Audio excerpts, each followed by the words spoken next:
अभी तो ऑफ ही रहने दो.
All good.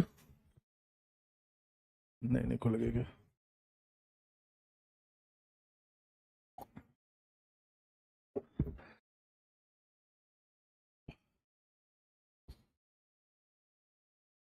So where were we in the last class? Yes, anyone? Yes, guys. What we were doing in the last class? Am I audible? Yes, in the back, guys. Am I audible? Please.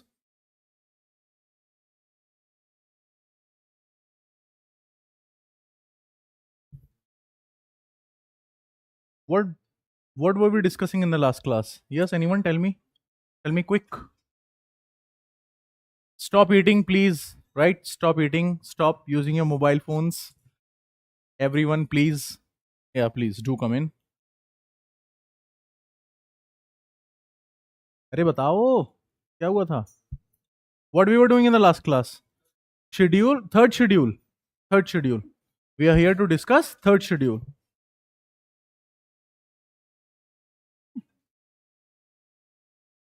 We are done with the second schedule. Guys, we are done with the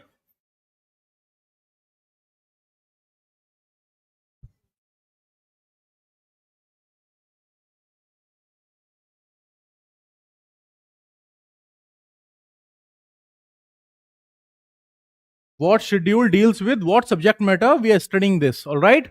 And we are done with the two schedules so far. Schedule first contains the names and territorial extent of our states and union territories.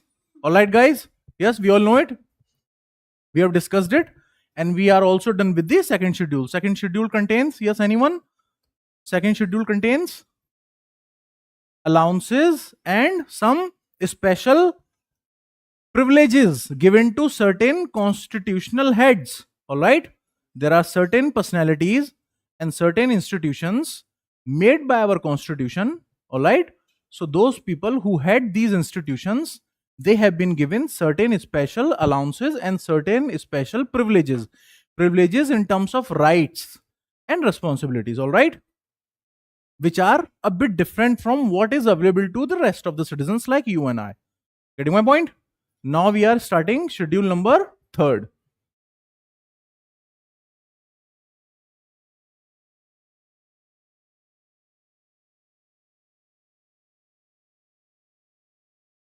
Schedule 3rd contains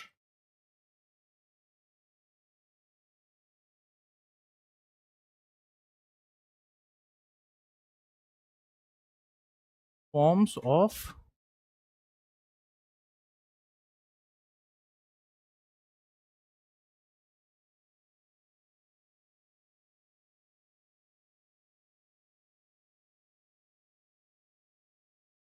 affirmations of the following. It contains the forms of oaths and affirmations of the following. Getting my point? Forms. Just a second. Let me put my phone on silent mode.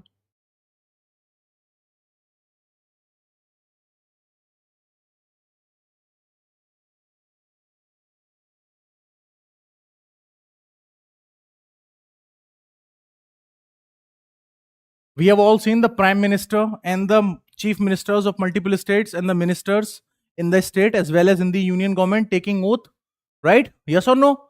Now tell me, who administers oath to the prime minister? Anyone? Who administers oath to the prime minister? President? You all must have seen it on June 9, 2024, when the new government was taking shape, right? On June 9, 2024, the PM was taking oath, and on his right side, who was standing? The President of India was standing. All right? She was administering the oath to the PM and the rest of the ministers, like Home Minister, Education Minister, Defense Minister, so on and so forth. Getting my point? So there has to be a certain pamphlet, right, according to which only the oath must be taken, right? You cannot do makasam, right? You cannot do like this. You have to take proper oath in a proper way, following a proper procedure. All right, and that procedure, all those procedures are written in schedule third for the list of the people which we are going to discuss right now. All right, so of the following. So just like schedule second contains 9 list of 9 people or 9 positions, similarly schedule third also contains list of 9 people or 9 positions. All right, first is the union ministers.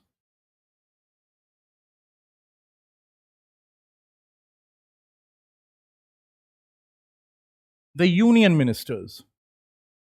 All the union ministers must take their oath after getting elected either to the Lok Sabha or to the Raj Sabha in a manner prescribed under schedule third.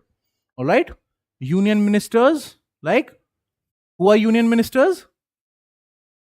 Yes, anyone? Who are union ministers? There are ministers at the central level also and at the state level also. Yes or no? Right? The union minister of education. It means, like, see, every state government has its own, every state has its own government. Yes or no? Right? There is state minister. There is minister of education in the state of Manipur also. Minister of education in the state of Haryana also, Assam also, Andhra Pradesh also. Getting my point? Yes or no? Then there is Minister of Education at the central level, who is called Union Minister of Education. All right? Central Minister of Education, right? So all these people, they are mentioned in the Union Ministers. Number 2 is candidates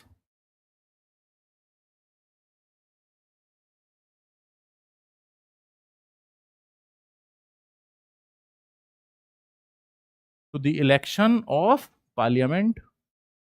Candidates to the election of parliament. Candidates to the election of parliament. If there is any doubt regarding anything, regarding my exceptional writing or anything, fine, please feel free to ask. Feel free to clarify that doubt. Any spelling, anything, feel free to ask. All right. Candidates to the election to parliament. Election of parliament. At number 3, members of parliament.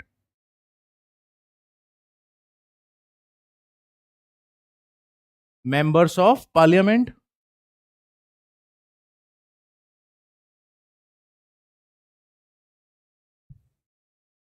Number 3 is members of parliament.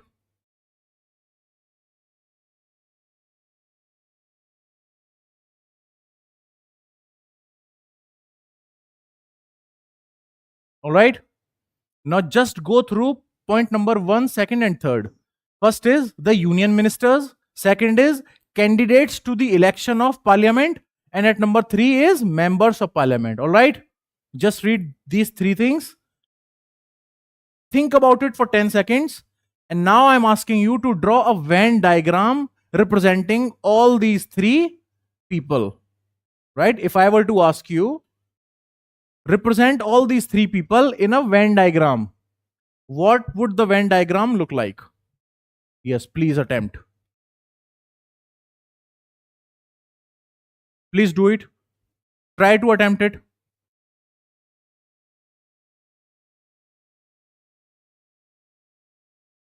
You all must be familiar with the Venn diagram, no? All these type of questions, they usually come in the reasoning part, like all apples are chairs, all chairs are boys, like that. Fine. So it's a question just like that. Give me a representation of Venn diagram of these 3 points. The union ministers, candidates to the election of parliament, and the third is members of parliament. Please give me a Venn diagram. Yes, come on, quickly. Please attempt it honestly. Yes, anyone who has done it? Yes, anyone with the answer? Anyone with the answer?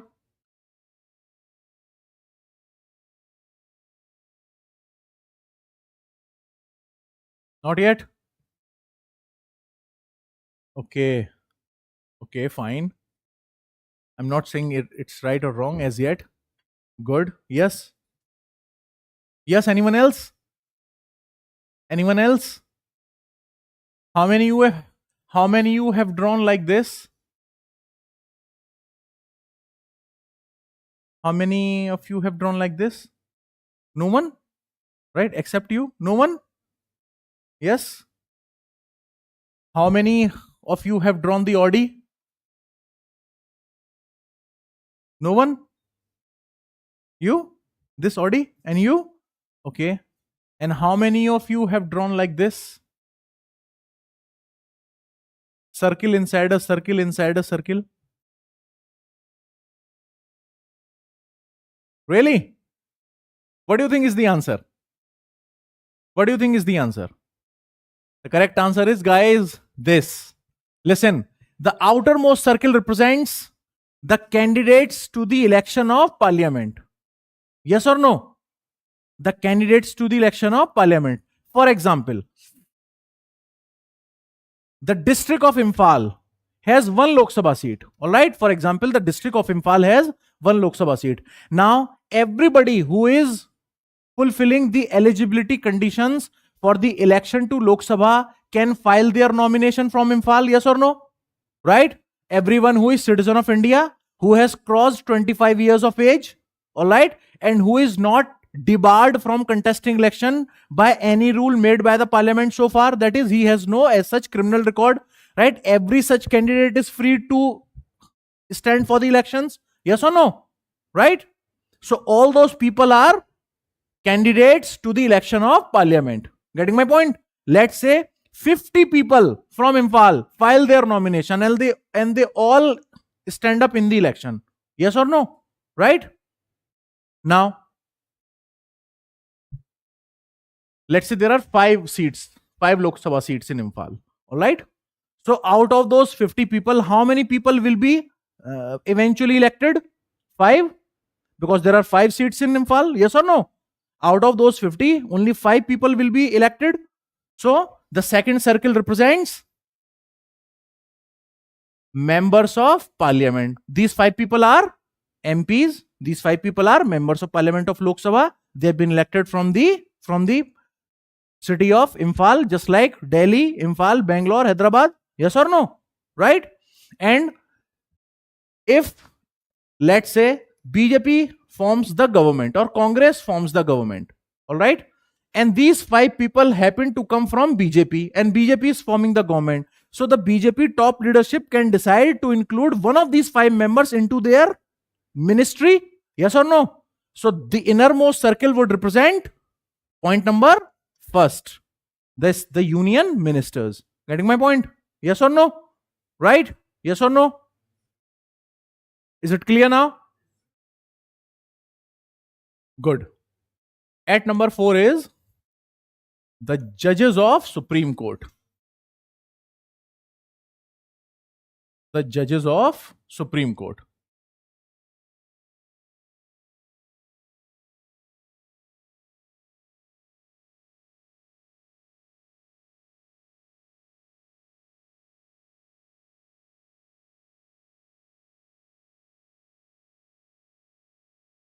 The judges of Supreme Court. All the judges of Supreme Court elected, all right, they also have to take a certain oath in a certain specified manner. The manner has been specified in schedule 3rd. Getting my point? Right? As of now, how many judges are there in our Supreme Court? Yes, anyone? As of now, what is the total number of judges in our Supreme Court as of now, presently? Yes, guys in the back. Yes. Any answers? Any idea? How many judges are there in our Supreme Court as of now? Okay, tell me how many Supreme Court are there? Yes. How many Supreme Courts are there in country? Only one, right? It's located in Delhi. All right. And how many judges are there in Supreme Court? As of now, there are 34 judges. All right. As of now, there are 34 judges, but this number has never been constant. This number is not permanent. All right. It can be increased or it can be decreased. It all depends on the law passed by the parliament in this regard. Getting my point? When the workload rises, when the parliament feels that the workload of Supreme Court has risen, they can increase the number of judges so as to cope up with that increased workload. Getting my point? All right. So all the judges of Supreme Court have to ascribe to a certain oath, the manner of which has been described in Schedule 3. Right? Now point number 5. The state ministers.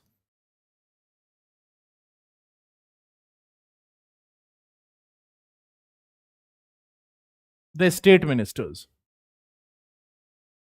6.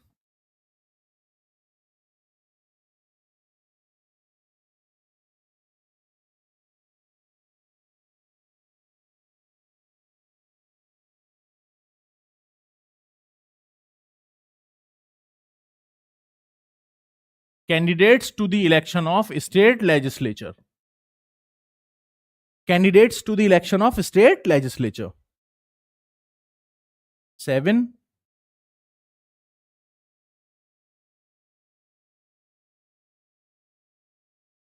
Members of state legislature.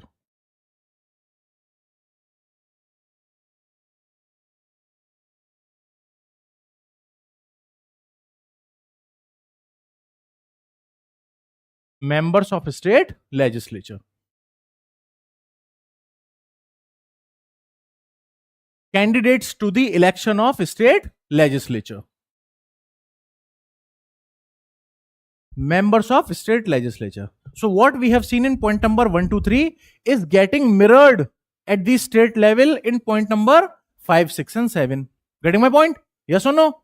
The constitution has been so designed that the states, they tend to copy the center in every regard. All right? States are a sort of mirror image of the central government, of the union. All right? Whatever happens at the central level, at the union level, gets repeated at the state government, right? At the level of state government at the appropriate time. Getting my point? Yes or no? Like, for example, let me give you an example and then it will be crystal clear to you.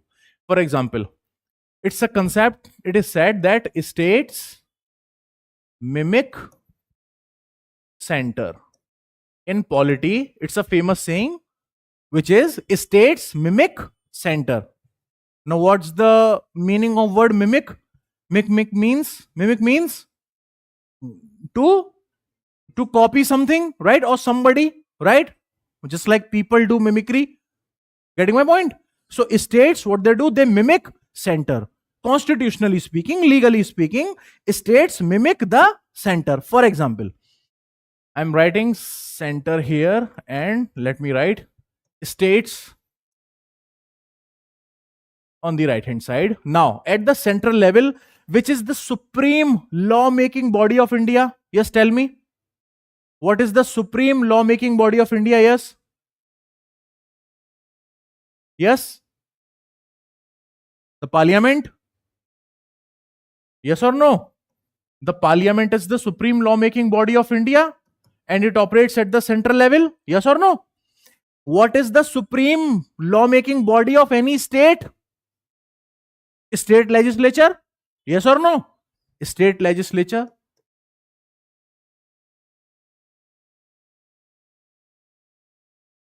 State legislature. What's the work of parliament? To enact laws for the whole of country. Yes or no? Parliament makes laws for the entire nation. and the respective state makes laws for their respective states, like state government of Manipur, state government of Assam, state of Nagaland. Getting my point? Yes or no? State of Meghalaya, right? Clear? So the state legislature is mimicking the parliament. Yes or no? The state legislature is mimicking the parliament. Just like the parliament has two houses. Which are those two houses? Lok Sabha and Raj Sabha. The state legislature also has two houses. State Legislative Assembly. Yes or no? State Legislative Assembly. And the second house is State Legislative Council. State Legislative Council.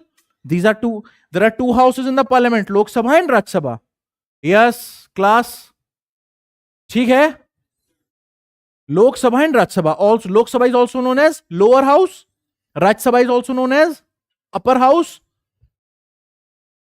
Lower house and known as upper house. Why? Because what's the reason why Lok Sabha is known as lower house? Because it is located in the basement. What's the reason it is known as lower house? Because the minimum age required for becoming member of Lok Sabha is 25 years. The minimum age required for contesting elections to Lok Sabha is what? 25 years. And the minimum age required to contest election for Raj Sabha is 30 years. That is why Raj Sabha is upper house, is house of elders, and Lok Sabha is lower house. Getting my point? Yes or no? So just like our parliament consists of two houses, the state legislature consists of two houses, State Legislative Assembly and State Legislative Council. Now, there's a catch here. Not every state has the second house. Getting my point? How many states are there in India? Yes, anyone? 29, 28 states of India. Right now, the number of states in India are how much? 28. Is this number constant? This number is not constant. This number is not universal, all right? States can be created or states can be destroyed by the will of parliament, all right? Parliament can create new states as well as parliament can merge multiple states into one state. Getting my point? So right now there are 28 states. Every state has assembly. Every state has one house which is called assembly. Assembly is there in every state. But not every state has this second house. Getting my point? As of now, only 6 states are there which have this council. As of now, only 6 states are there which have this council. And what are those 6 states? Yes, anyone? Tell me. Name me any one state. I think I told you this in the introduction, right? If you remember, last week or the week before that. UP, those 6 states are, guys, UP, Bihar, Maharashtra, Karnataka, Andhra Pradesh, and Telangana. Yes or no? Telangana. Telangana is the latest state of India. Yes or no? Telangana is the latest state of India. It was carved out of Andhra Pradesh on 2nd of June 2014. More than a decade has passed since the creation of Telangana. Yes or no? And the capital of Telangana is Hyderabad, which used to be the capital of undivided Andhra Pradesh. Getting my point? And now since Hyderabad has gone to Telangana, so Andhra Pradesh has its now new capital known as Amravati. Very good. All right. Known as Amravati. Amravati is now the new capital of Andhra Pradesh. Getting my point? So similarly, tell me what is the latest union territory of India? What is the latest union territory of India? Yes, anyone? Yes, anyone, guys? Ladakh. Ladakh and Jammu and Kashmir. Ladakh and Jammu and Kashmir are the two new union territories of India. Earlier, it used to be a single state, all right, consisting of 3 major land masses: Kashmir in the north, Jammu in the south and Ladakh in the east. All right. But in 2019, what government did? It removed Article 370 from the Constitution. Getting my point? It removed actually some parts of Article 370 from the Constitution, which gave a sort of special status to the erstwhile state of Jammu and Kashmir. But since the removal of Article 370, Jammu and Kashmir is not a state. The government also did what? It took away the status of state from Jammu and Kashmir and divided it into two new union territories. One union territory is Jammu and Kashmir, and the other union territory is the Ladakh. Getting my point? Yes or no? All right. So the latest union territories of India are Jammu and Kashmir and Ladakh. All right. And the number of union territories in India henceforth has been increased to 8. Now there are 8 union territories and 28 states. All right. Right. Everything clear up to this point? Shall we move ahead? So we were discussing states mimic center. So this is but one example, the parliament and state. The another example could be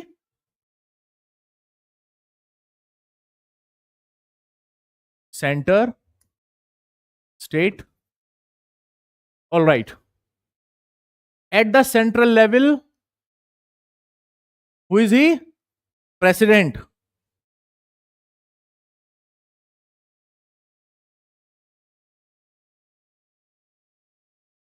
Who is he? He is president. He operates at the central level.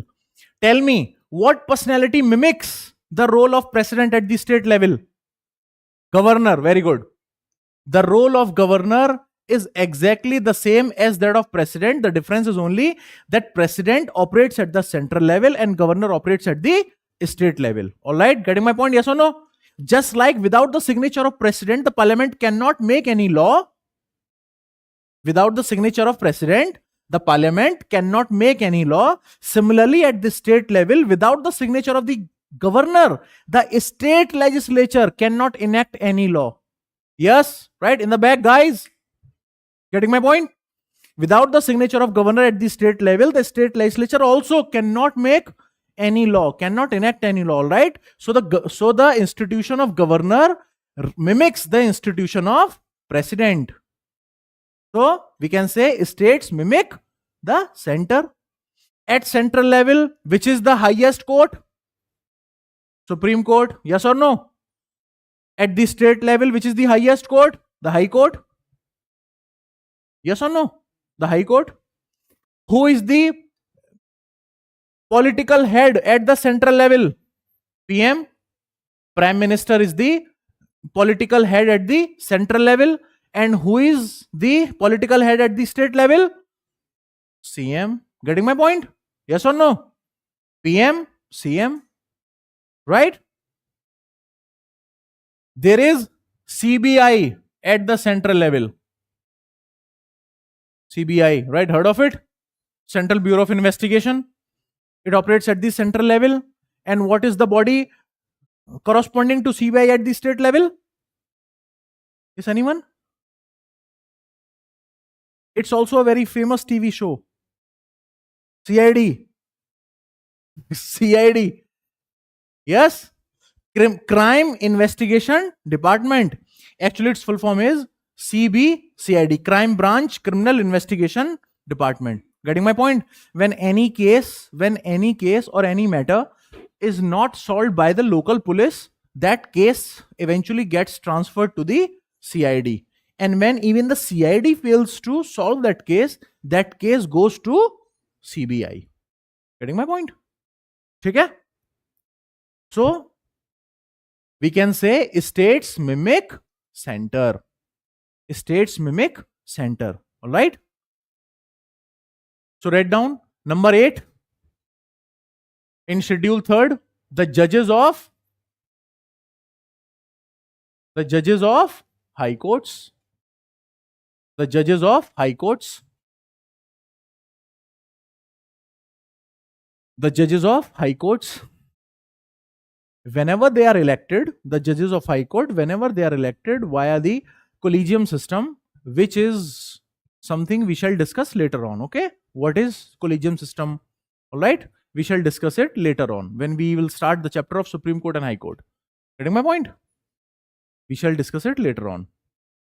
The judges of High Court and Supreme Court are elected via a unique and a special system, a special election selection system, whatever you call it. It is known as the collegium system. All right, where only the judges appoint judges. There is no interference of legislature or executive branch of the government. All right, and this has been the bone of contention between the Supreme Court and the Parliament since independence. All right, Parliament wants some say in the selection of judges, which the judiciary and Supreme Court in particular denies vehemently. They don't want any interference from either the Parliament or the executive. All right, but that's a separate issue. We shall discuss it when we start Supreme Court as our chapter a few classes later. And at point number 9, the lastly is the CAG. Who is CAG? Please tell me. Now tell me, who is CAG? CAG is Comptroller and Auditor General of India. Comptroller and Auditor General of India. All right. Who is also known as the guardian of public purse. His duty is basically to audit the accounts of central government and state government and to ensure that the public money has been spent honestly. Getting my point? Dr. Ambedkar himself called CAG as the most important constitutional office in the entire constitution. What Dr. Ambedkar called? He said that CAG is the most important constitutional office in the entire constitution because he happens to be the guardian of public money. Public money means the money of taxpayers, yours and mine. All right. So he makes sure that the money has been spent by the government and its agencies honestly and in the manner for which it was originally thought. All right. Originally meant to be. Done with this? Shall we move on? Right, schedule 4.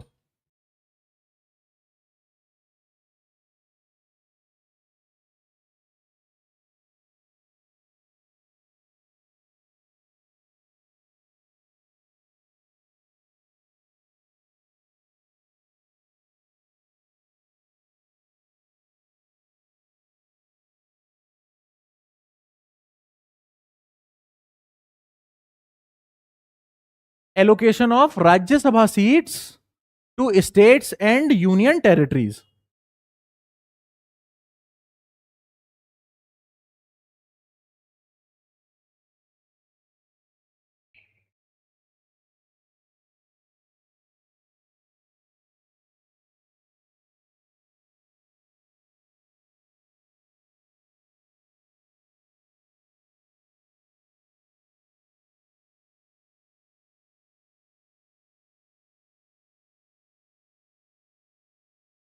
Allocation of Rajya Sabha seats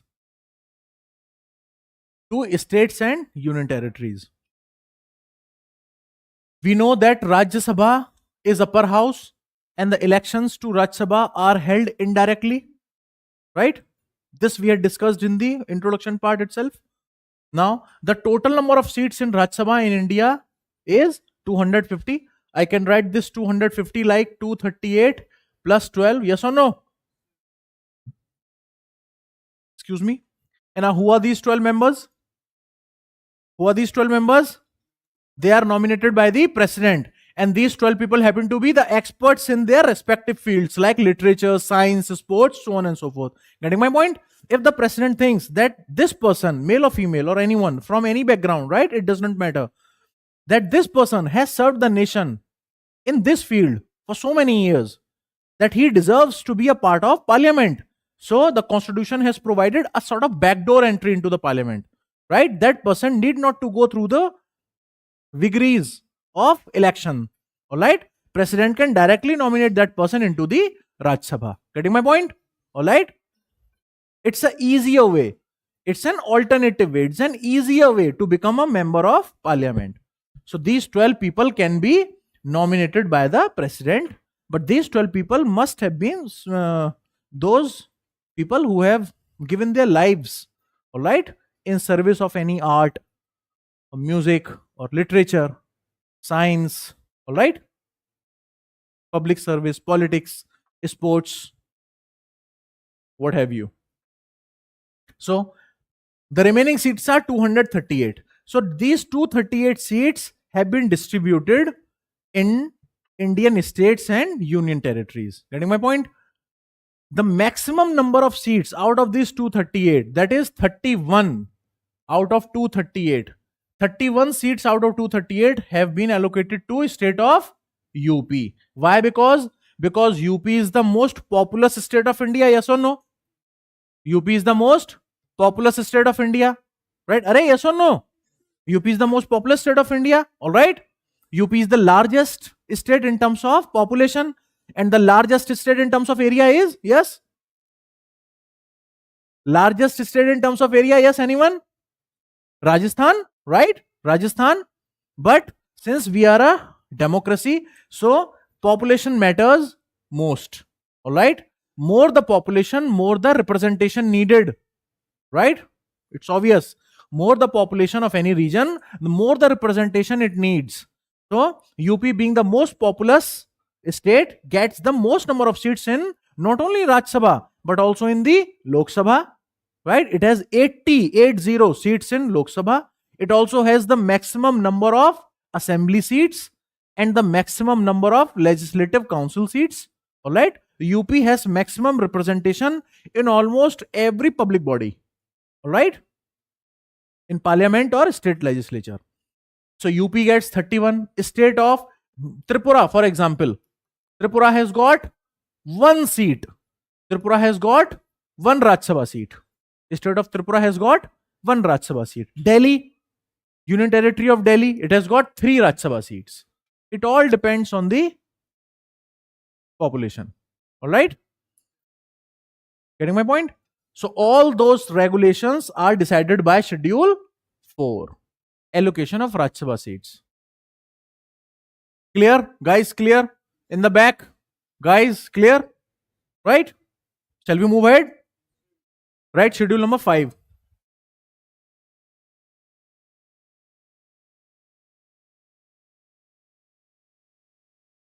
Contains the provisions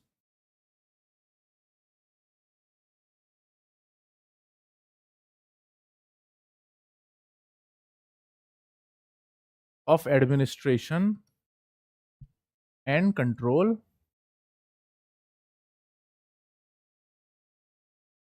of scheduled and tribal areas.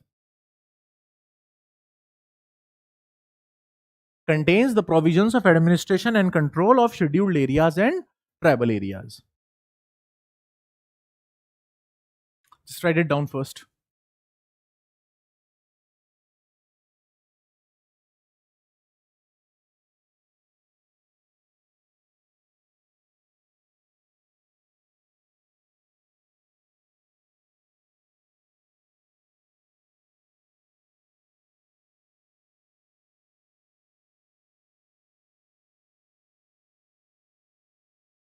And tribes. Scheduled areas and scheduled tribes. ठीक है?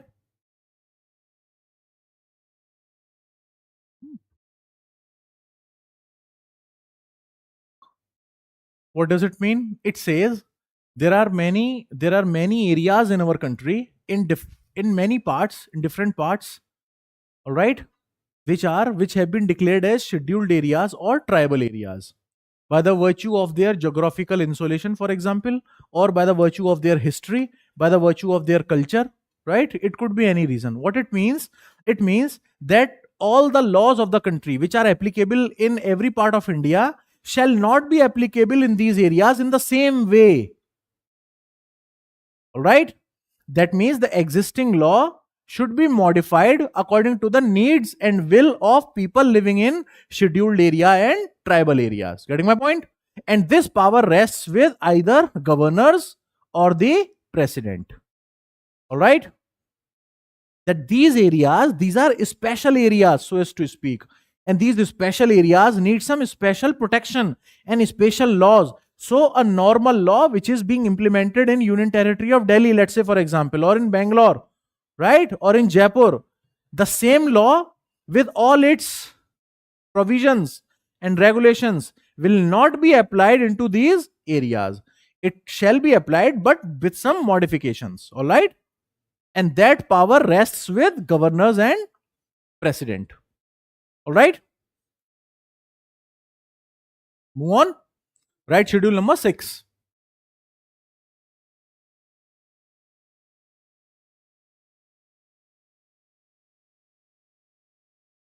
Contains the provisions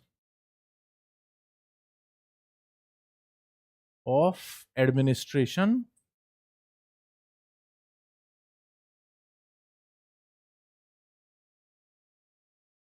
contains the provision of administration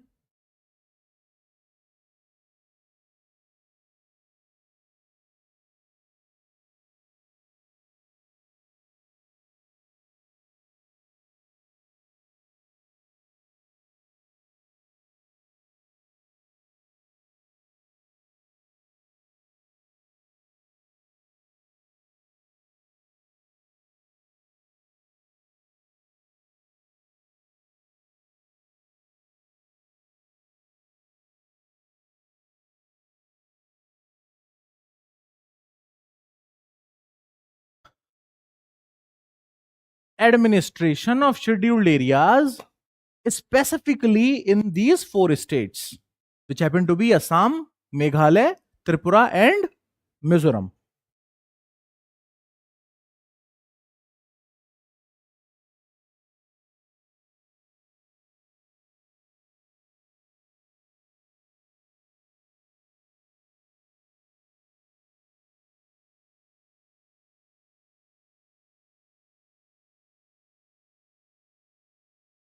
Guys, just check this. These are not scheduled areas.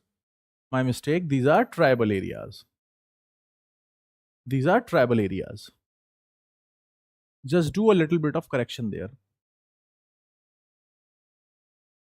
Yeah, just remember them. Contains the provisions of administration of tribal areas in the states of Assam, Meghalaya, Tripura, and Mizoram. So why only these 4 states have been singled out by the constitution? Why not state of, let's say, Nagaland or Manipur or MP or Rajasthan, for example?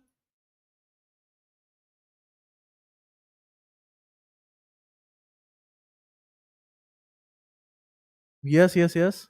Yes, anyone from Assam? Yes, in this class, anyone from Assam? Guys? Nobody from Assam? Right? Anybody from Meghalaya? Acha, anybody not from Manipur? Okay, all right. But the state of Manipur is not in Schedule 6. The reason is why only these 4 states have been singled out. The reason is, see, there are tribes in almost every state of India, yes or no?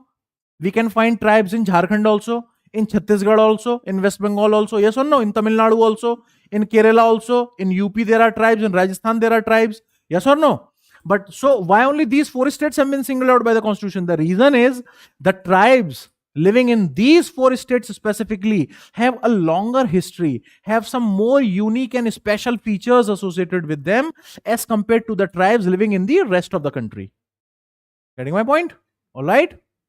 Their history has certain unique features. All right. Their evolution, their lifestyle is somewhat more indigenous, so as to speak. All right. So that's why they have been given slightly more protection as compared to the tribes living in the rest of the country. All right. So all these tribal areas falling in these 4 states have been given more autonomous powers by the constitution, by the law, that the tribes living in these areas can demand the government, the governor and the president, that these provisions of this act shall be modified according to our needs. All right. Getting my point? So what we just learned, the schedule 5 areas get more protection from the rest of the country, right, as compared with the rest of the country, and the schedule 6 areas get even more protection as compared to schedule 5 areas. Getting my point? Because they get more autonomy, they get more autonomous powers. So there is a demand from tribes of Arunachal, right, and Nagaland and other states also to include them in Schedule 6. All right, that can be done or not is decided by the parliament. Hai? That can be done or not is decided by the parliament only. Getting my point? They get slightly more protection as compared to Schedule 5, and Schedule 5 has more protection as compared to the rest of the nation. All right, shall we move on? Getting my point? Please remember these four states. All right, let's say, for example, just for example,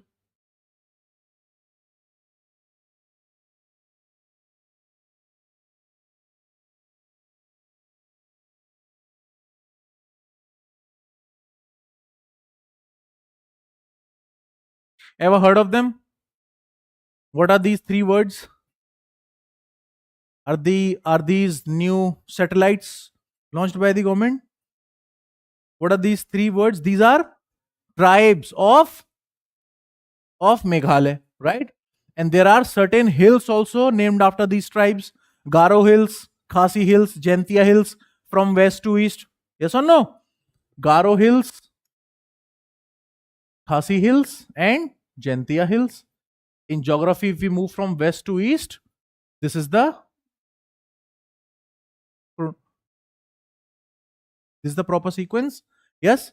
Now these areas are listed under Schedule 6.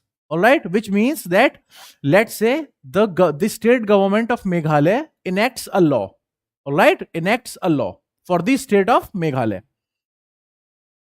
The people living in Garo Hills, Jaintia Hills, and Khasi Hills, and in the surrounding areas, they have been given this special power, this extra power, that they can request or they can demand from the state government of Meghalaya to not to apply those laws to these areas, or if they wish to apply these laws, those laws must be modified according to their wishes and their needs. Getting my point?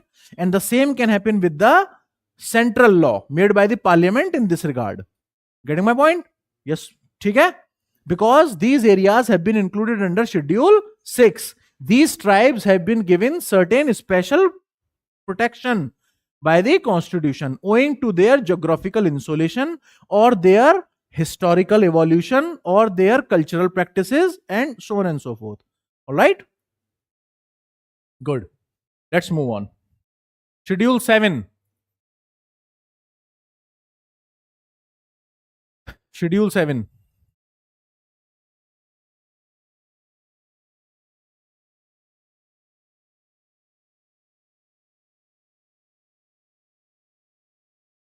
Distribution of power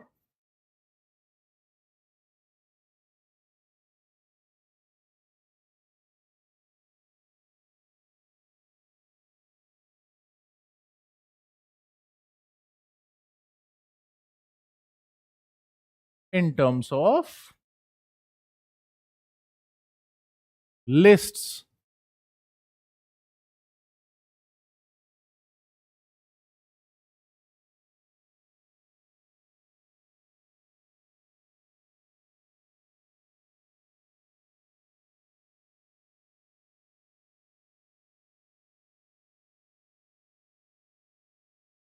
List third,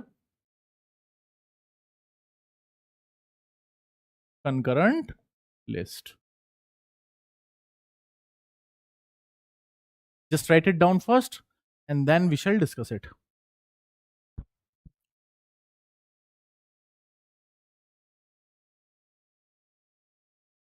Second.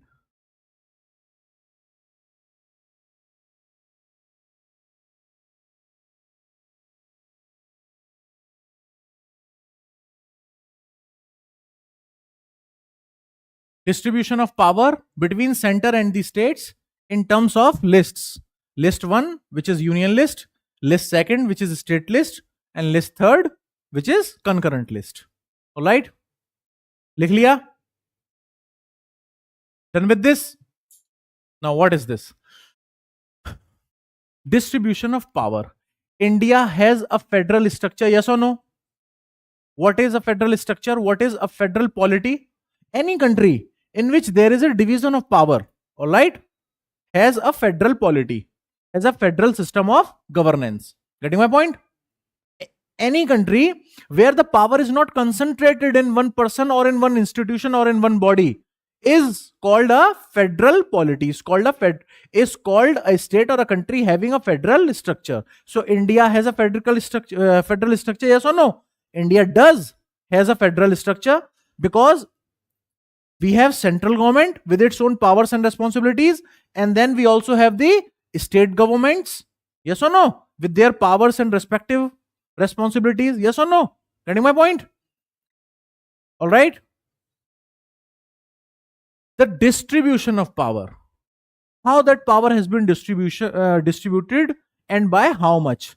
It means that, okay, tell me, if the central government has more power with respect to the subjects over which it can make laws, we will say the power has been concentrated in the central government, yes or no? All right. And if the state governments have more subjects under their control over which only they can make laws, we will say that state governments have been given more power, yes or no? So that's how the balance has been struck. Under schedule 7, there are many subjects. They have been divided into 3 lists. List 1 contains those subjects over which only central government can make laws. Listen again. List 1 contains those subjects over which only central government can make laws. All right.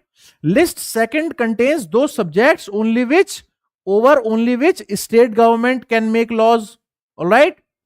And the list 3rd is concurrent list. It contains those subjects over which both the center and the states can make laws. For example, getting my point up till here, right? Now, for example, let's discuss some examples and it will be crystal clear. Like, for example, subjects like what? What do we mean by subjects?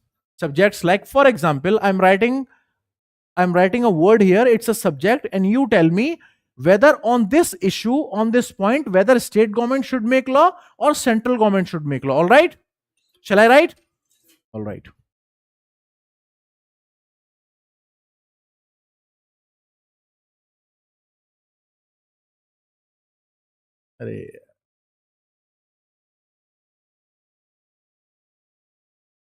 Currency.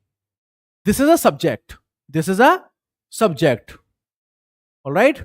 A issue, a topic, a subject. Now you tell me, over this subject, which government should make law regarding the currency of the country? Central government or the respective state governments? Central government, obviously, right? We cannot have multiple currencies in India, yes or no? Or in any other country for that matter. We cannot have a rupee 70 note, right? Issued by the state government of Manipur, right? Applicable only in Manipur. This cannot happen. This should not happen. This must not happen anywhere. Getting my point? Yes or no? So currency is a subject over which only the central government can make law because currency has been included in which list? In union list. Currency has been included in which list? In union list. For example, another example.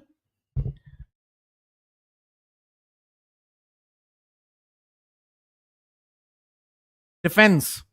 What do you think? Which government should make law on defense? Central government or respective state governments?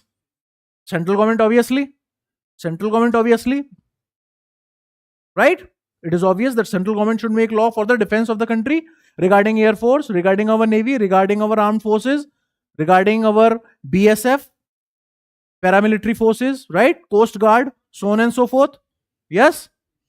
So defense has been included under list 1, which is union list.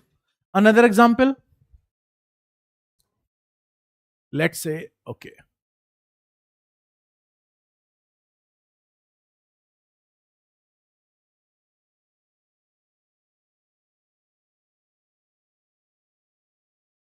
Foreign relations. Now tell me, should state government make laws on foreign relations or central government should make law on foreign relations? Yes? Center or state? Yes, in the back, guys. Central government. But state of Arunachal Pradesh shares the border with China. So don't you think the government of Arunachal should be consulted or should have some say in the laws or relations that we are making with respect to China? Don't you think? No? Why? Because? Why? Why? Because? Yes, you are right. It happens to be a foreign relation, happen to be a union subject. It has been included in the union list because the state leadership, the state a political leadership can be blackmailed or can be bought by any right enemy nation which plans to which plans any controversy regarding India. Yes or no? There is a possibility of these things happening. So as to curb all these possibilities entirely, the foreign relations have been kept in union list. Only the central government is empowered to make laws as to what our relations with France would be, है ना? Our relations with China, our relations with US, Britain, Australia, right? Myanmar, all right, Bangladesh. Only central government is empowered to do so. For example, now tell me, police. Police is a state subject. Police is a state subject. Getting my point? Police is a state subject. The respective states can make laws regarding the transfer, promotion, right? Deputation of police officers in the state. All right? And every other activity regarding police in that particular state. All right? But to stop the misuse of police at the state level by the state ministers or the state legislature, the constitution has given us a way out, has provided a provision that the central government appoints its officers in the state, police officers who are selected in, who are known as, who are IPS officers. All right, who are IPS officers, and the same goes with administration, and the same goes with other important departments, right? They are recruited by UPSC, yes or no? IAS and IPS, right? IRSs, Indian Revenue Service officers, all right? So they are recruited by the central government and they are deputed and they are posted in different states, all right? So as to keep a check on the police, so as to keep a check in a matter that the state government is not misusing the power of police in the state, all right? So these officers, they keep a check. But the short-term control over them also rests with state government and the long-term control over IPS officers rests with central government. Fine. Another example, which is in state list, agriculture.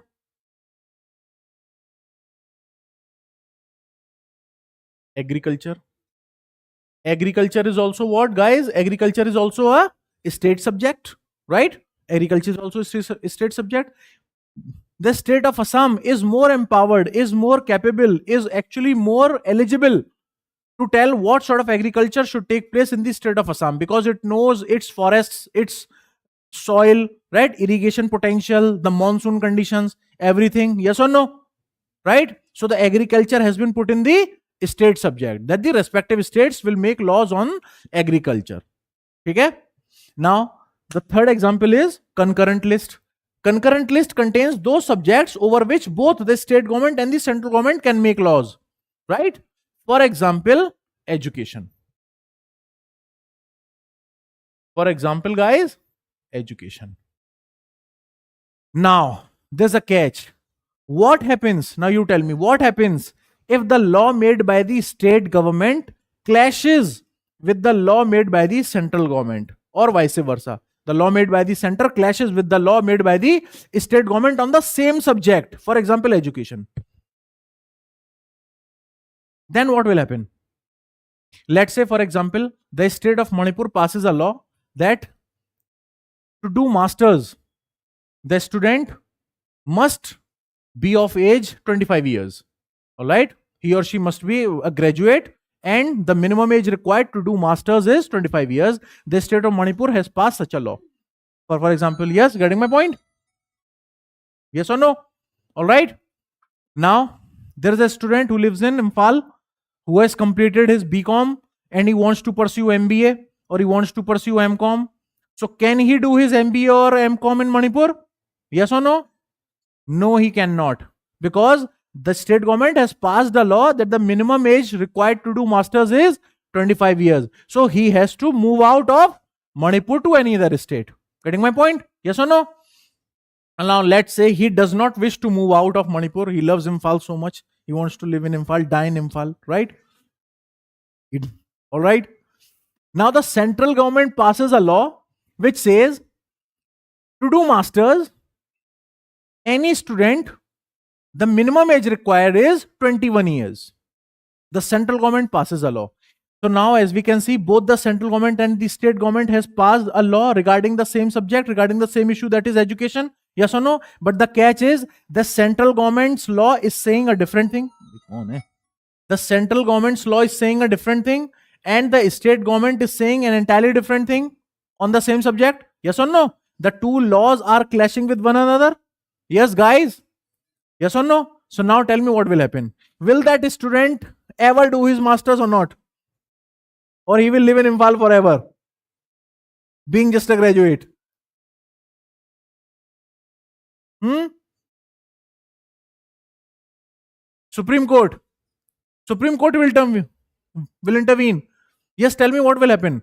The center is saying something else, the state is saying something else, right? On the same issue. Now what will happen? What about that student? What will happen to him? He will run away from Manipur. What he will do? He'll come to Delhi, prepare for SSC. What he will do? Tell me, yes. What will happen now? In this case, the constitution has said that at any time, if there's a clash between the law passed by the center and the law passed by any or all the states, the central law would always prevail. All right? The law made by the parliament would prevail over the law made by the state government over any issue, over any subject. All right? Getting my point? Now all those subjects which have been classified, which have been put into these three lists, they are not constant, they are not forever. Any subject can be picked out from any list and can be put in any list. This power rests with the parliament, with the union government. All right, getting my point? Right? Okay. Schedule number 8. Any doubts so far? Yes, class? Any doubts in any of the subject or in any of the points so far? All clear? All good? Schedule 8.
Schedule 8 of our constitution.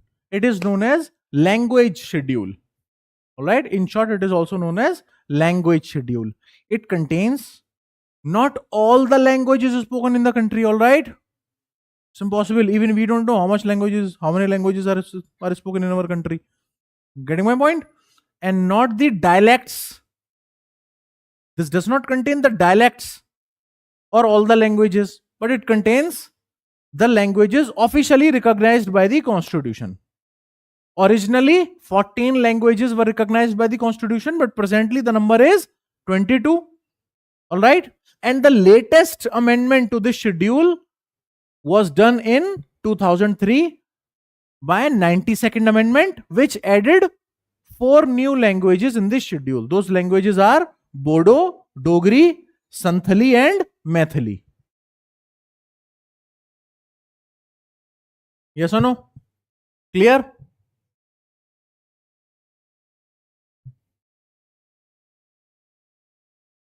Any doubts so far, guys?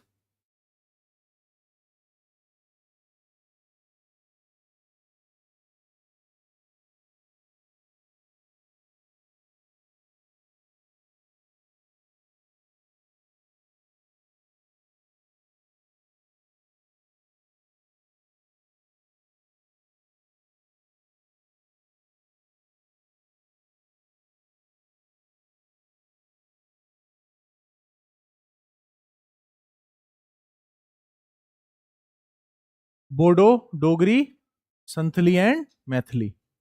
They don't contain the dialects. Even I'm sure, even in the state of Manipur, not everybody is speaking in the same way. Getting my point? Yes. You will see different dialects after every 50 kilometers or 60 kilometers. The language is same, but the way of speaking the same languages differs. Yes or no? Right? So they are known as local dialects. Alright? They are not included in constitution. There are thousands of dialects. Alright? Even Hindi is spoken in so many dialects that even I don't know. Right? In the state of UP or in the state of Madhya Pradesh, Rajasthan, Haryana, at every 30, 40, 50 kilometers, people are speaking in a different way, the same language. Even the native speakers of Hindi are confused. What are they speaking? Right? It's all very complicated. India is a land of languages. Thousands of languages are spoken. Right? Thousands of languages are spoken. It's a very rich and diverse country in this respect. Local culture. There are more than 250 ways of cooking potato in India only. You know this? Simple vegetable of potato is cooked in more than 250 ways in India. I have only eaten one type of potato which is cooked in my entire life. There are 249 more ways of potato which I'm yet to enjoy. Yes, guys, done? Shall we move on? Right, schedule number 9.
This schedule was added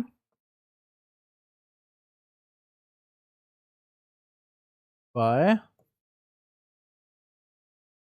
First Amendment 1951, also known as anti zamindari schedule.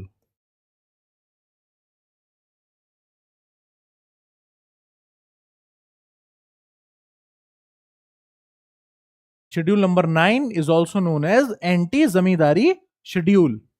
It contains all the laws and regulations passed by the different state governments and the parliament in some respects with regard to the land reforms, especially just after independence. All right? And the abolition of zamindari system.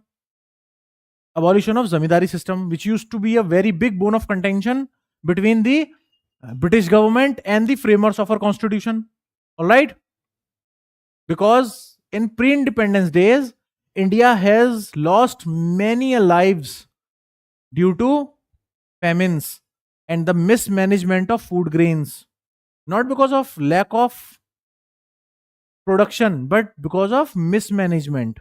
All right, lakhs and lakhs of people have died due to the poor policies of management by the British government and the very brutal and very unfair zamindari system in which there are so many zamindars and thousands of zamindars having thousands and thousands acres of land, and they don't even know where their land starts and where does it end. They have given no rights to the tillers, to the peasants. They don't have any ownership rights, only usership rights. There are taxation issues. There are so many such issues. And the government promised after independence to its citizens that in independent India, it was actually an idealized vision of most of our framers that in independent India, at least nobody would sleep hungry, right? Or at least nobody would die of hunger.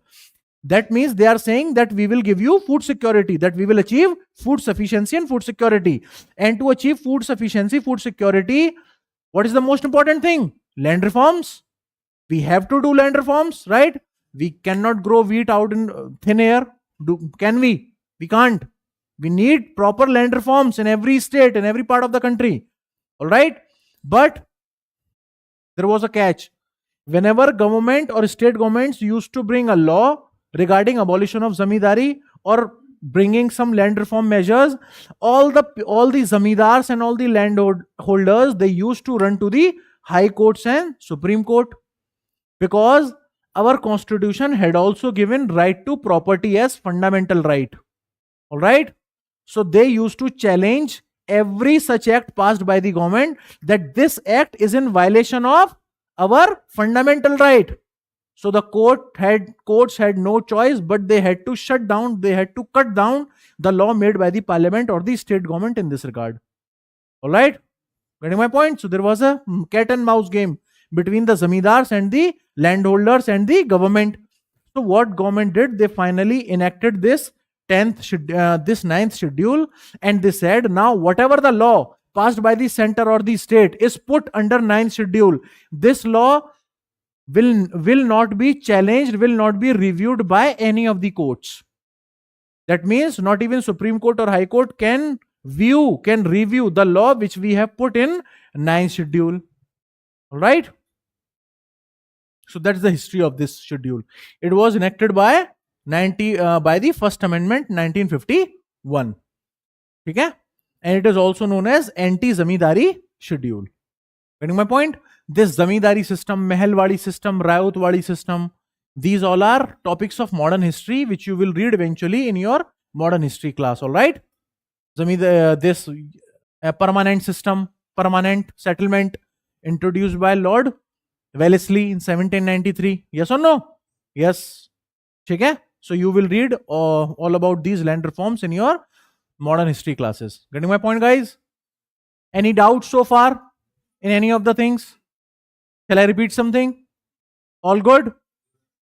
The rest of the schedules we shall discuss in the next class. All right? Okay, thank you.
Hello hello ठीक है अच्छा in the previous class I think topic starting with algebra right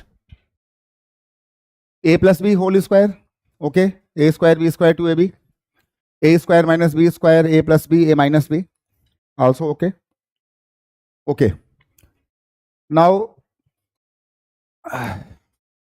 try to solve one question first algebra 2 today algebra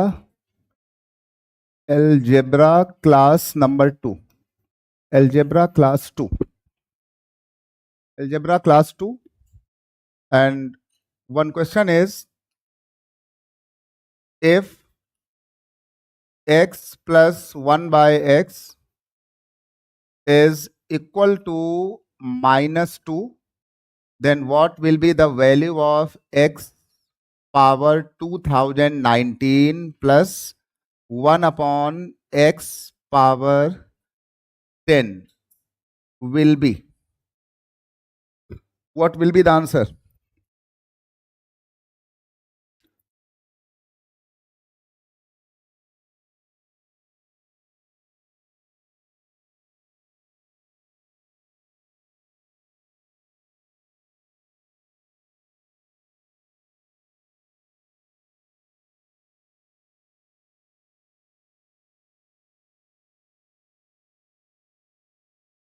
What will be the answer?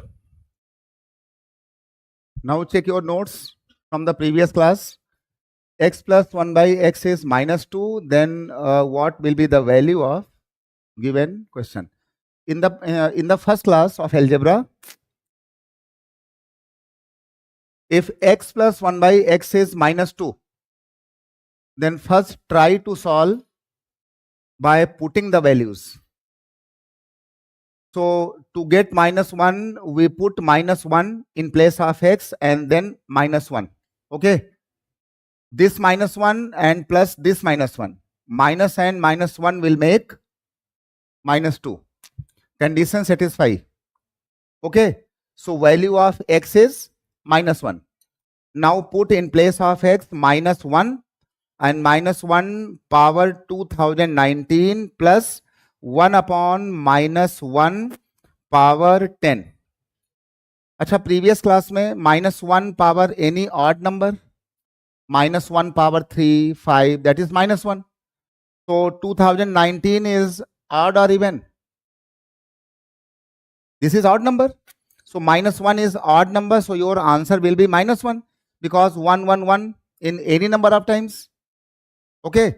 You will get only 1 and minus in odd number. So minus, minus, minus, then minus, and minus in even number, that is 2 times, 4 times, 10 times will make plus. So minus 1 in the even number. So it will make plus 1.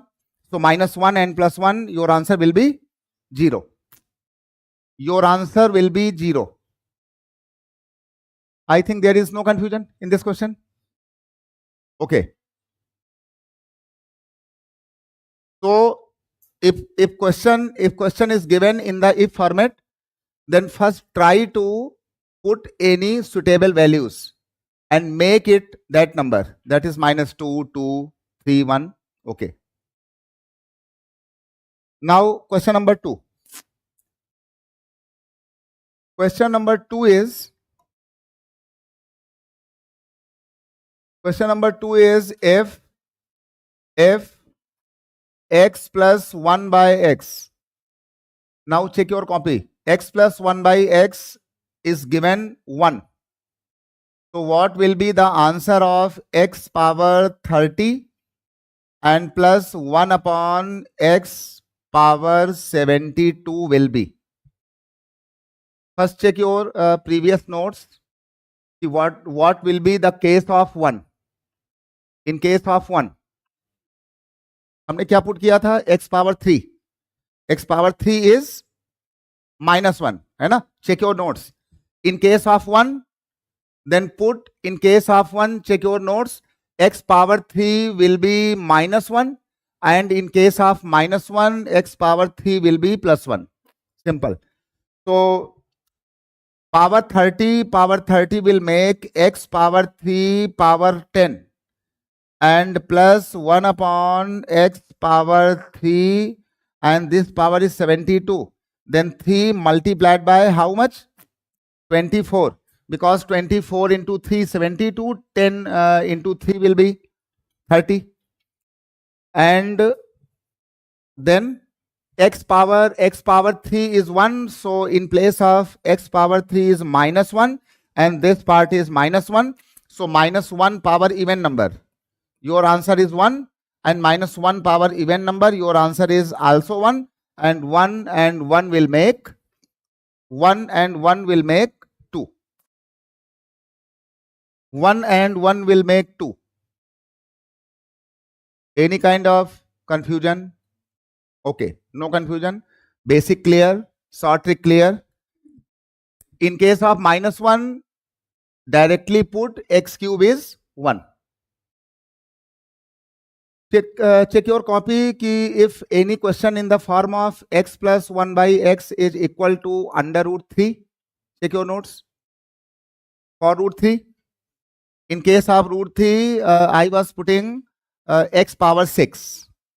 Okay, so power 3, in case of power 3, put x power 6 is -1. For 1, power 3. For root 3, power 6. Okay. So now this part is, I think, okay. Now take a new question. Question number 3. Question number 3. Question number 3. If x plus x square plus 1 by x square is equal to 1, x square plus 1 by x square, this is a new question. X square 1 by x square equals to 1. Then what will be the value of x power 5 and plus 1 upon x will be? Now try to solve this question. This question is from CGL, SSC, CGL. Also for CHSL, CPOSI, TDS. ये इसका एक previous year question है, PYQ question है ये इसका. चलो भाई. X square 1 by x square is 1, then what will be the value of the given question? Time is 2 minutes.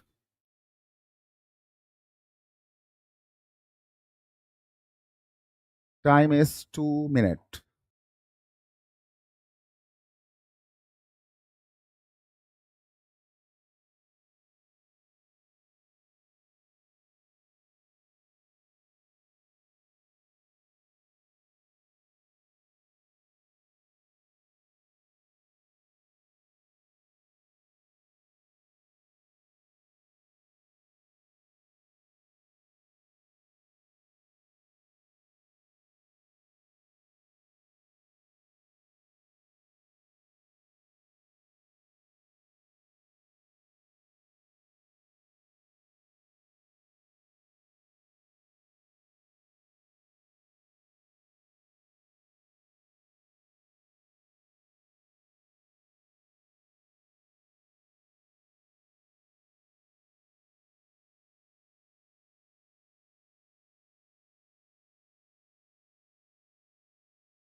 Any answer?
Okay, bhai.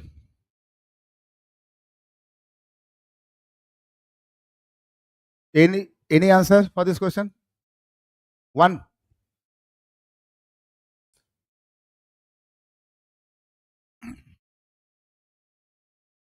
Okay. Now see the question.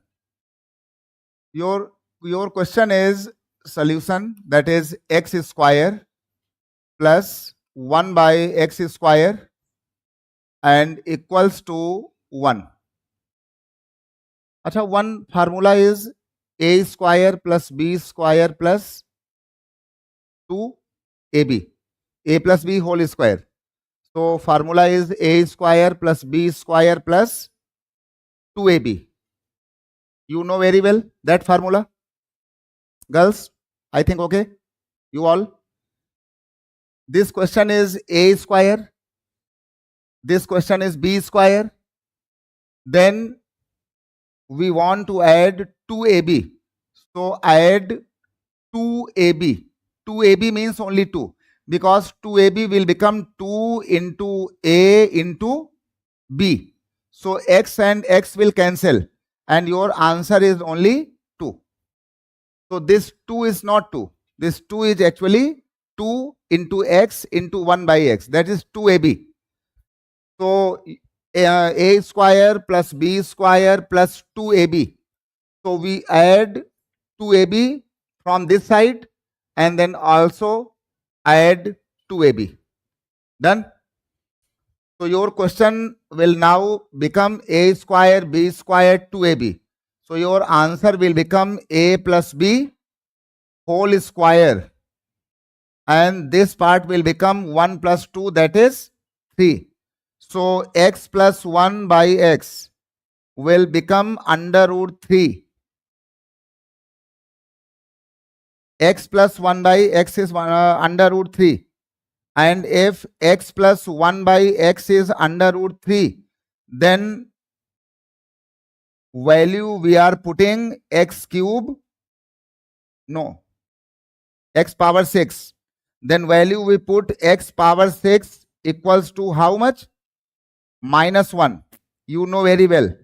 X plus 1 by x is root 3. Then value will be x power 6 minus 1.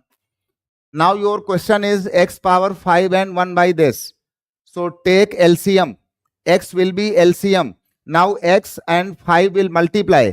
Then power will be added, because x power 5 when multiplied with x power 1, then 5 and 1 will make 6. So this part will be 6. X and x cancelled. So your answer will be 1. And x power 6 is minus 1. So this part will be minus 1 and this part will be plus 1 by x. So we are getting 0 by x and 0 by any number. You are getting how much? 0. Your answer is 0. This question is very important in case of number system as well as algebra.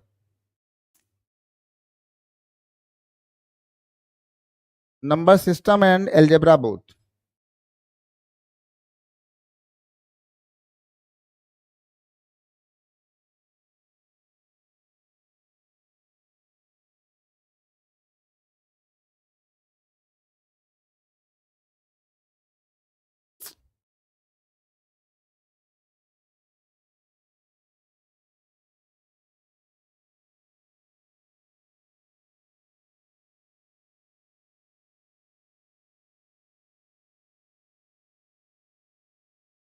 Any kind of confusion?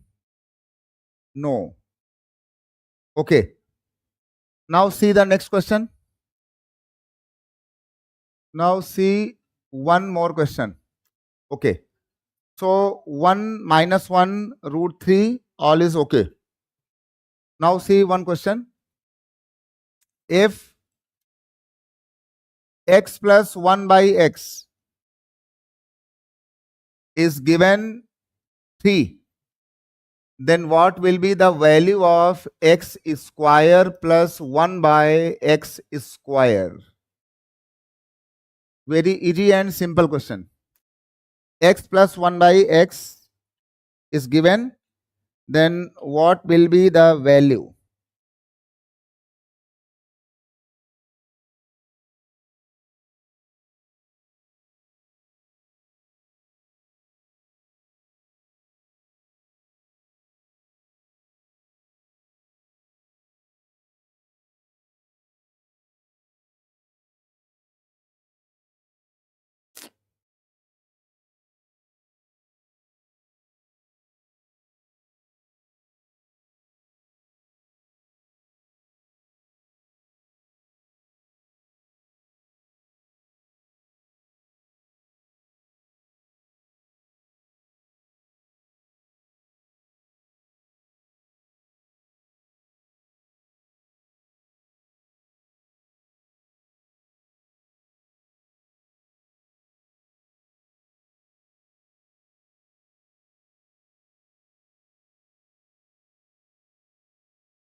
Yes.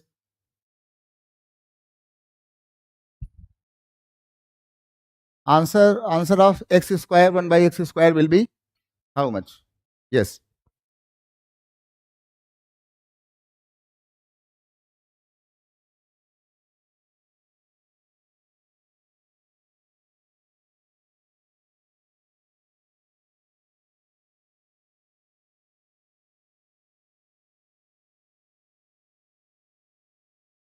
Okay, bhai.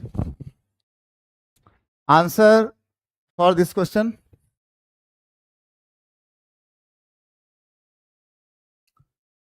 That doubt is, if एक next page.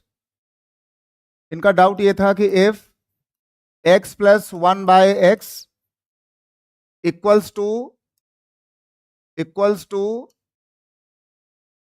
plus under root 3, and if x plus 1 by x is minus under root 3, then this will be same or not? Means putting will be x power 6 equal to minus 1 is valid in both or not? Yes or no? This part I will explain after that question. ये इनका doubt था. चलो भाई. Now question is x1 by x is 3 and x square 1 by 3. Now try to put 1 and 1, no. 2 and 2, no. 3 and 3, no. Minus 1, no. 0, no. मतलब putting इसकी fail हो गई. Putting fail है. Then we have to find x square. Now simply when putting failed, then simply square and cube. So now squaring both the side. Squaring both the side, that is x plus 1 by x square and this part square. So a plus b square, so a square plus b square, and this part will be 2ab. So 2 actual में 2 means 2x 1 by x. 2 means this number. So x and x cancelled, and this part will be 3 square. So what will be the value of x square plus 1 by x square? So your answer will be 3 square, and this plus 2 shifted in that side. So this will be minus 2. 2 means 2ab. This 2 means 2ab. X cancelled. So x square 1 by x square means this number square. If question is plus, then it will be minus. If question in minus, then it will be plus according to formula. Because in case of minus, a square b square minus 2ab and minus 2 shifting, then your answer will become 3 square plus 2. So question in plus, then put minus 2. Question in minus, then put plus 2 by squaring this number. Basic process 1, 2, 3 and 4. So your answer will be 3 square minus 2, that is 7. So answer is 7 for this question. Note karo.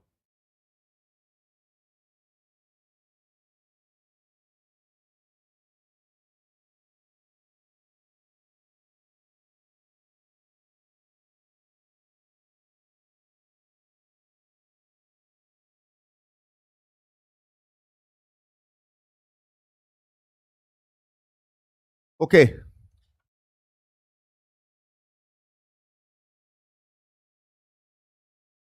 So if x plus 1 by x is given any number n, 3, 4, 5, 6, and you want to find a square, then simply square that number. If question is plus, then minus 2. If question in minus, then plus 2. So use this number in exam directly. Only number square minus 2. This will be trick for this question. Okay. Now see the next question and try to solve. Question: if x plus 1 by x is given 5, then what will be the value of x square plus 1 by x square? Answer will be, do it directly without using the formula. Answer will be 5 square minus 2 directly without doing a square b square to ab. If you want to find any square quantity, then square this number 5 square, and in question in plus, then put minus. If question in minus, then put plus. If there is any confusion, then squaring both the side, cubic both the side, and then apply a square b square plus and minus 2ab. Okay. So your answer will be 5 square minus 2. So your answer will be 23.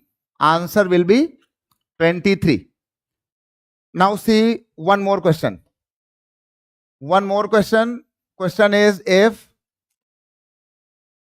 a minus 1 by a is given 4, then what will be the value of a square plus 1 by a square?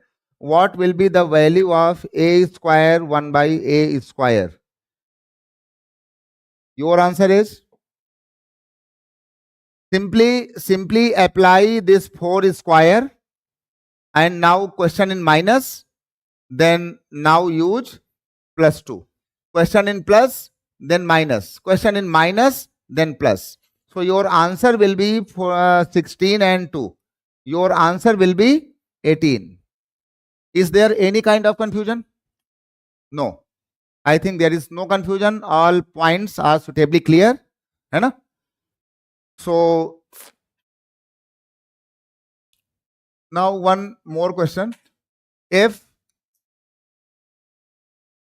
2x plus 1 by 3x is given 5, then what will be the value of 4x square plus 1 upon 9x square equals? This question is from CGL exam in many times.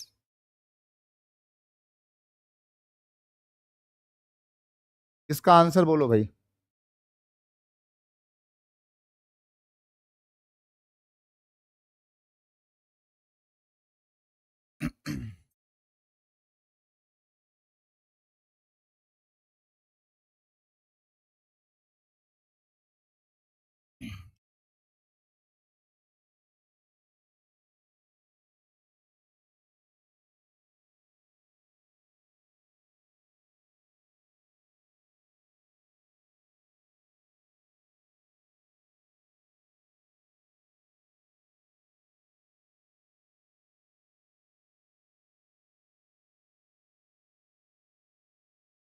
If answer, how much? 21 by 7 1 by 20. Copy दिखाओ. इनका answer है, okay, इनका answer है 71/3. Okay, 5 square minus 4/3. Okay,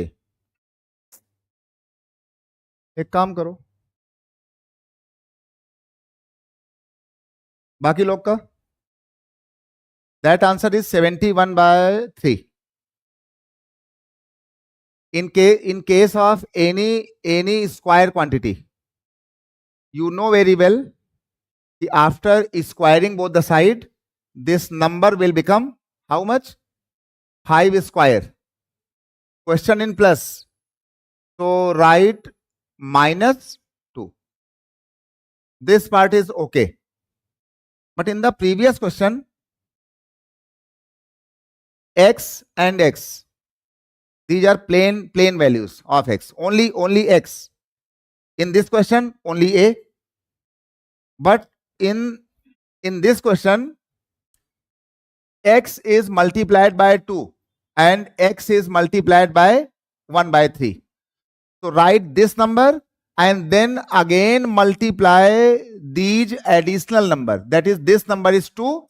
So again multiply this 2 and this 1/3, because 3 in denominator. So multiplied by 3.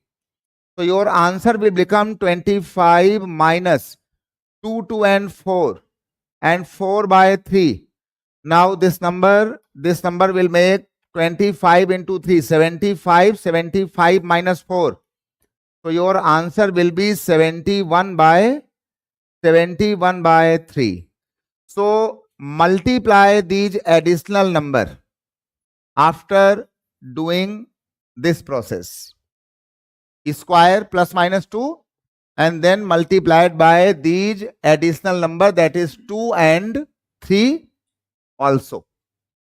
If there is plain numbers, then do only this process. Okay, good. This question is okay? Okay.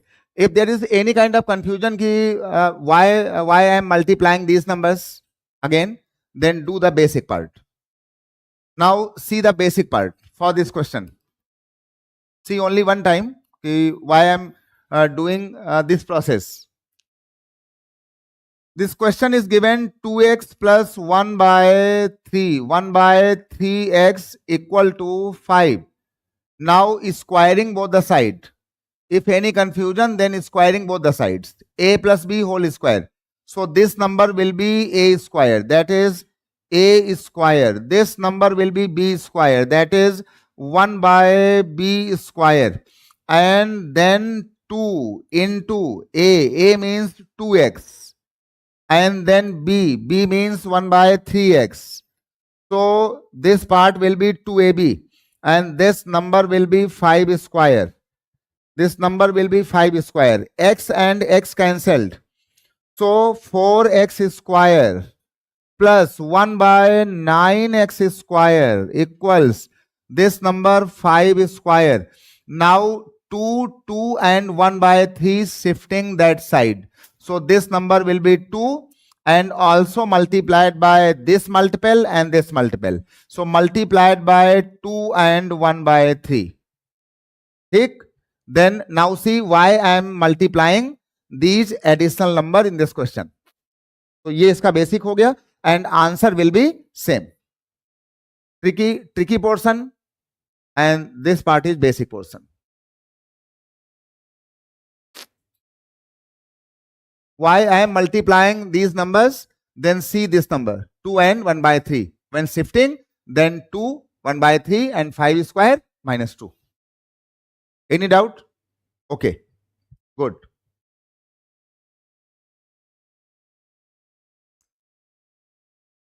Okay.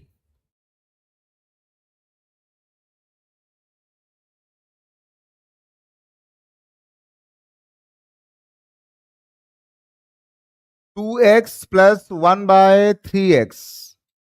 2x 1 by 3x is equal to 5. Is equal to 5. No, right 2. Is equal to 2. Then what will be the value of 9x square? What will be the value of 9x square plus 1 upon 4x square will be? Then what will be the value of 9 and 4? What will be the value of 9 and 4?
This question? 2x 1 by 3 is 2, then answer. Dekho, this part is 2. After squaring this number, this part will make how much? 4. And this part is 3. This part after squaring will make 9. But see your question. This first part is how much? 9. And this part is 4. And this part is 4 and this second part is 9. Means number interchanging. Okay. This 9 will come when this part will be 3. And this 4 will come when this 3 will be how much? 2. So if we interchange these numbers, means 3 at this place, 2 and this place, then we suitably get 9 and 4. Okay. So now change these numbers. Replace these numbers. 2 in that place, 3 in this place. Then you will get your answer. So what will be the process? What will be the process for this question? Question is, okay, now take this number to multiply 3 multiplying by 3. When we multiplying by 3, then we get 3. But to replace 2, dividing by 2. When 3 by 2 multiplied this number, then 3 will come and 2 cancelled. And when this number will multiply this number, then 3 and 3 cancelled and 2 will come at this place. And 3 will come at this place. 2 cancelled.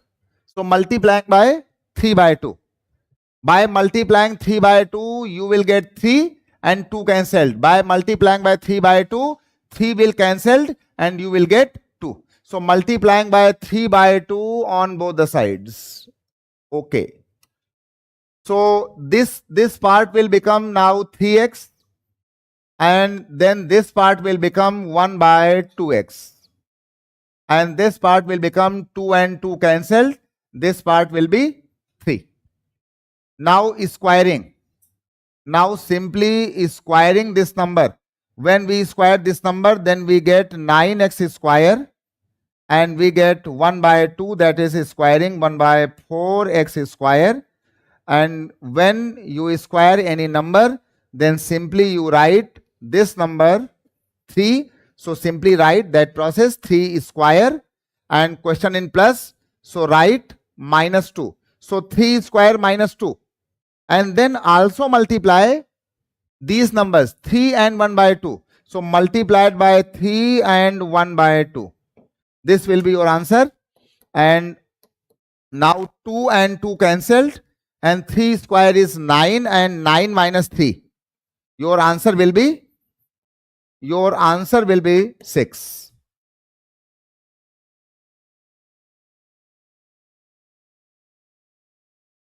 Your answer will be 6. Multiplying 3 by 2.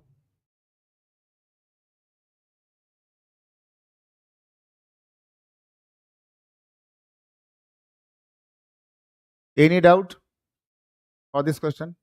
Okay. First, always check these numbers. This number will square, then gives 4. If there is 2, then replace with 3. Then you get 9 and 4. Now take one more question in same kind.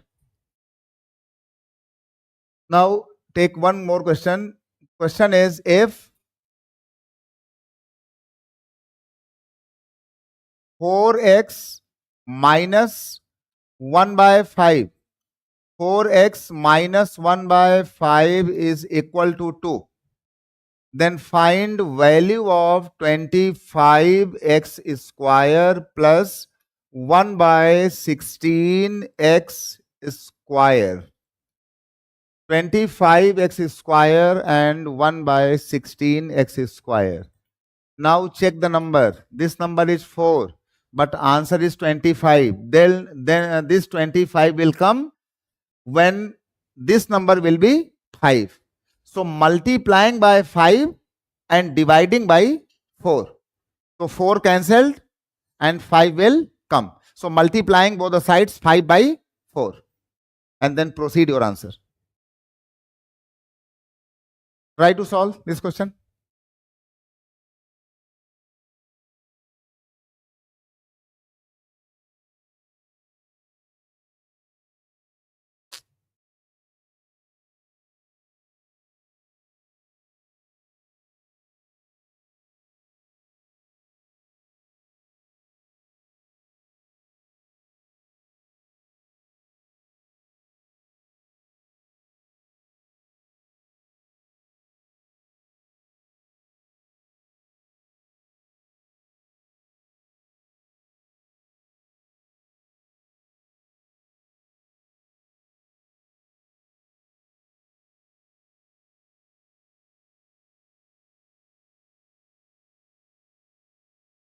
Okay.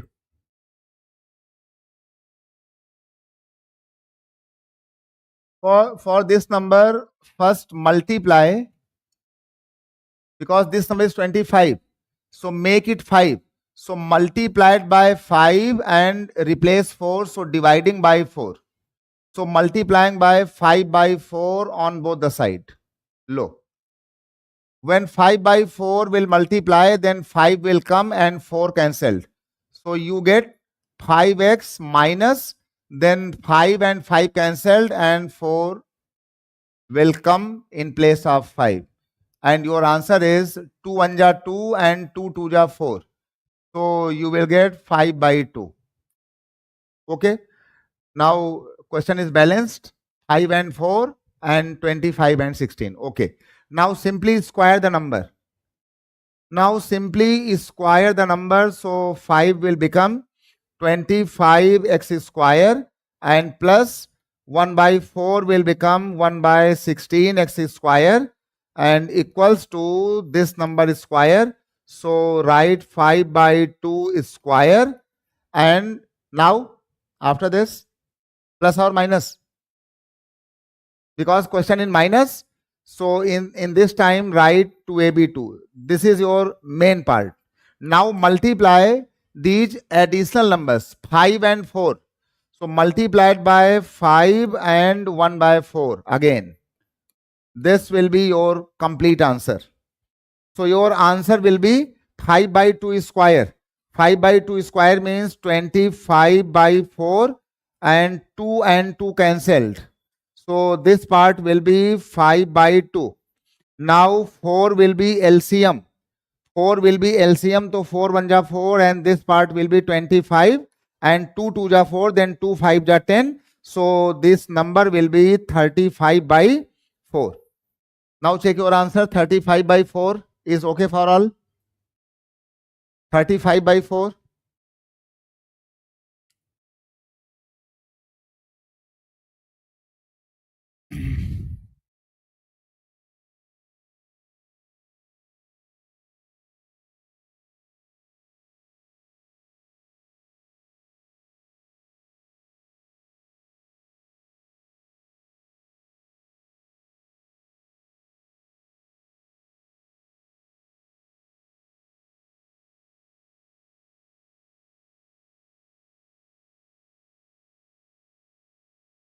Okay.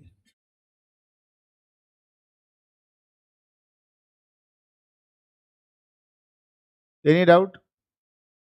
Back row? All clear? Done. So this is the square.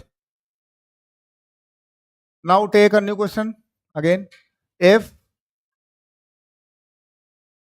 a plus 1 by a plus 1 by a is 4, then what will be the value of cubic numbers?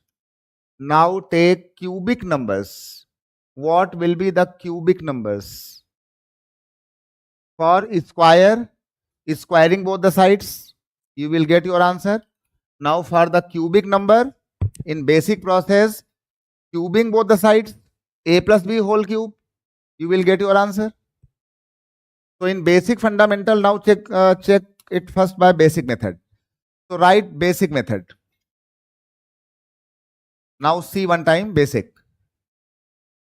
Cubic both the sides. So this part will be a plus 1 by a whole cube. A plus 1 by a whole cube equals to 4 cube. Now this is a plus b whole cube. So this part will be a cube, plus this part will be b cube, and this part will be 3ab. This part will be 3ab, and this part will be a plus b. So this part will be a plus b and equals to 4 cube. This part will be 4 cube. Now a and a cancelled. So you will get 3. 3ab will become 3. And a plus 1 by a is the value of your question. Value of your question is 4. So this part will be again 4. Value of the question. So a cube plus 1 by a cube will be, this part will be 4, that is 4 cube, and this plus will be minus. When shifting, then plus will be minus, and 3ab 3, and value of the question multiplied. So in the cubic number, you may use directly number cube plus minus 3ab and then value of the question again, because this number in place of a plus 1 by a.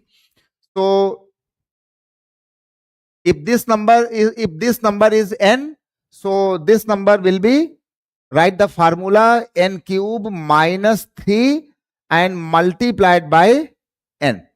But in case of square number, you will write n square minus only 2. But in case of cube, this number, question number again, then n cube minus 3 into n. So use directly this trick in your exam. Okay, n cube minus 3n.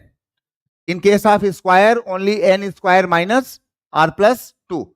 But in case of cube, n cube plus or minus 3 and one time your value of the question again. So this part is basic and this part is your trick. N cube minus 3n. So answer will be 64. Answer will be 4, that is 64 minus 12. So your answer will be 52. 52 will be your answer. Write your answer.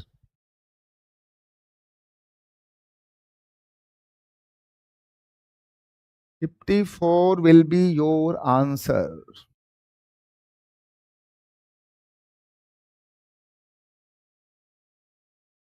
Okay. Any doubt? Any argument? No. So now try to solve this question and show your answer. Question is, if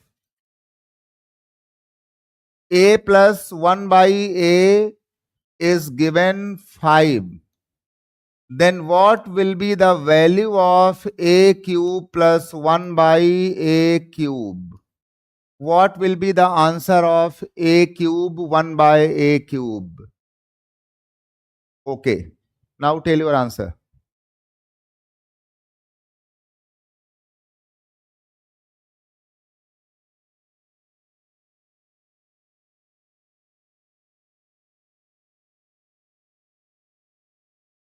Five.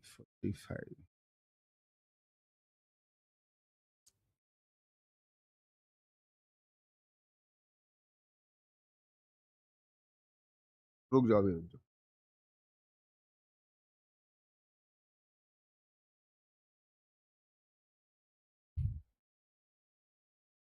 Answer will be how much? This number is 5. Then simply write 5 cube.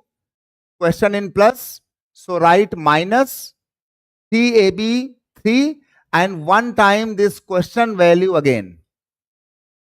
That is n cube minus 3 into n. We are applying n cube minus 3n. If question in plus, then write minus. If question is minus, then write plus. N cube 3n. So answer will be how much? 5 cube will be 125 minus 5 3 is 15. So your answer will be 110. 110 will be your answer. So for any square number, okay. For any cubic number, also okay. ठीक है. बस एक question कर लो last इसका. Then फिर बस last question. If this is last question, a plus 1 by a plus 1 by a is equal to 3, then what will be the value of a power 4 plus 1 upon a power 4 will be? A power 4 will be.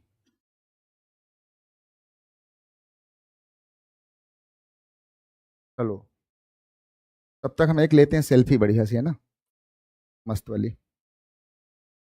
सबकी आ जाए अच्छे से तभी लेंगे.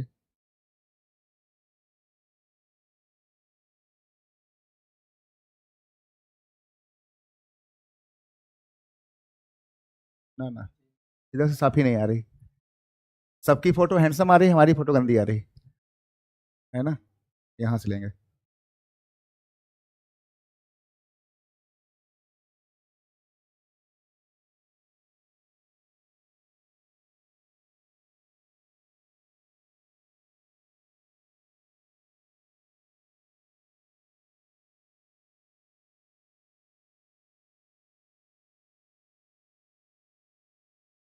Okay thank you भाई. हाँ इसका भैया कितना कितना इसका आंसर होगा?